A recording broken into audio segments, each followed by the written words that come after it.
In this video, we're going to talk about image and gender because the authors kind of bring this up for a couple of pages in there, and I'm sure that maybe you have some questions about that, so let's talk a little bit about this.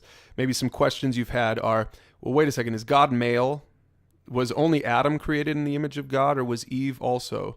And what are the implications in gender roles today? The authors touch on this, and so let's do that just quickly in this video. They say this: while God is not engendered, he does reveal himself as Father and comes to us as the God-man Jesus Christ. Nonetheless, he makes both men and women in his image.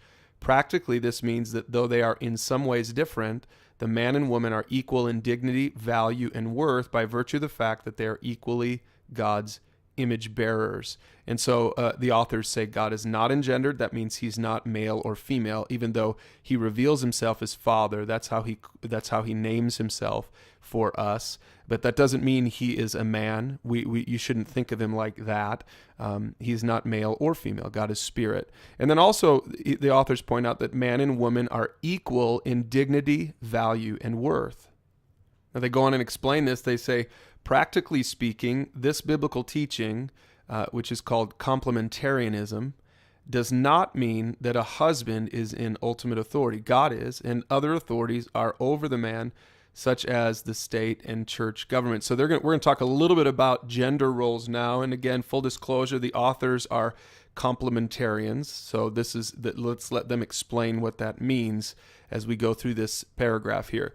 It says, nor does it mean that a wife does not have independent thoughts or seek to influence her husband or must obey her husband's command to sin or is less intelligent or competent than her husband. What it does mean is that a husband and wife are equal with complementary roles, like a left and right hand work together, though one is dominant. So that's how they view the gender roles. It does mean that wives are supposed to submit to their husbands, like Jesus does to God the Father.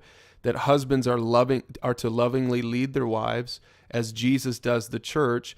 That a woman should only marry a man she respects and trusts enough to follow, and that marriage is supposed to reflect something of the Trinity and the gospel, where Jesus pursues us in love and takes responsibility for us as an example to husbands and fathers.